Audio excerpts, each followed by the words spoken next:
நான் இப்பொழுது ஆழமான சத்தியங்களை இந்த தலைமுறைக்கு பேசுவதற்கு எனக்கு இப்போ விருப்பமில்லை. ஏன்னா நாய்களுக்கு முன் நான் பரிசுத்தமானதை போடுவதில்லை, பன்றிகளுக்கு முன் முத்துக்களை நான் போடுவதில்லை. அவர்களுக்கு புரியலை. நானும் என்னென்னமோ ஆழமான சத்தியங்களை நான் கற்றுக்கொண்டதை, நான் உணர்ந்து கொண்டதை, நான் ருசித்ததை பேச விரும்புகிறேன். பரலோகத்துக்குரிய காரியங்களை, பரலோகத்து காரியங்களை இந்த ஜெனரேஷனுக்கு தேவையில்லை. உலகத்துக்குரிய காரியத்தை பேசியா அப்படின்றான். வீட்டை பற்றி பேசு, காரை பற்றி பேசு, பிளேட்டை பற்றி பேசு, அமெரிக்காவை பற்றி பேசு, நடிகரை பற்றி பேசு, ட்ரெஸ்ஸை பற்றி பேசு, ஷூவை பற்றி பேசு, வாட்சை பற்றி பேசு, மொபைலை பற்றி பேசியா அப்படின்றான். பரலோகத்தை பற்றி பேசாத, அது எங்களுக்கு தெரியாது, எங்களுக்கு சம்பந்தமில்லாத காரியம். இந்த உலகத்துக்கு இம்மைக்காக மாத்திரம் நாம் கர்த்தரை பின்பற்றி கொண்டு இருப்போமானால் நாம் பரிதபிக்கப்படத்தக்கவர்கள்.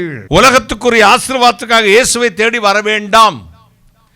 அதுக்கு நம்ம திருப்பதி போகலாம், நாகப்பட்டினம் போகலாம், எல்லா இடத்துக்கு போனாலும் எல்லா சாமியும் உங்களுக்கு வீடு கொடுக்கும், மாடு கொடுக்கும், மனை கொடுக்கும், சோம் கொடுக்கும், எல்லாம் கொடுக்கும். அப்புறம் எதுக்குயா உனக்கிட்ட வரணும், இந்த இயேசுநாதர்கிட்ட வரணும்? பரலோகம் கொடுப்பாரு. கையை தட்டுங்களேன்.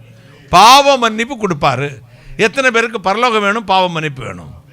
நீ திடகாத்தியமாந்து 6 பேக் வச்சாலும் சரி, நீ எம்ஃபில் படித்தாலும் சரி, டாக்டரேட் படித்தாலும் சரி, அதுக்கு மேலே படித்தாலும் சரி, 70 வயசோ 80 வயசுல மர்கையா மூக்கில் பஞ்சு வச்சு படுக்க வச்சிருவான். அப்படியே சாந்தமாய் படுத்திருப்பாய். நீ தொட்டது பிடித்தது, கூட இருந்தது கூட இருக்காதது, மறைமுகமானது நேர்முகமானது, நீ தாலி கட்டியது கட்டாதது, உன்னோடு குடித்தவன் குடிக்காதவன் அத்தனை பேரை சுற்றி நின்று அழுவான். உன்னை யாரும் தொட்டு பார்க்க மாட்டாங்க, பேரை சொல்ல மாட்டாங்க, பாடியை எடுக்க போகிறீங்க, வீசுமே நாருமே. நாசியிலே சுவாசம் போனால் நாற்றமடித்து போய்விடுவோம்.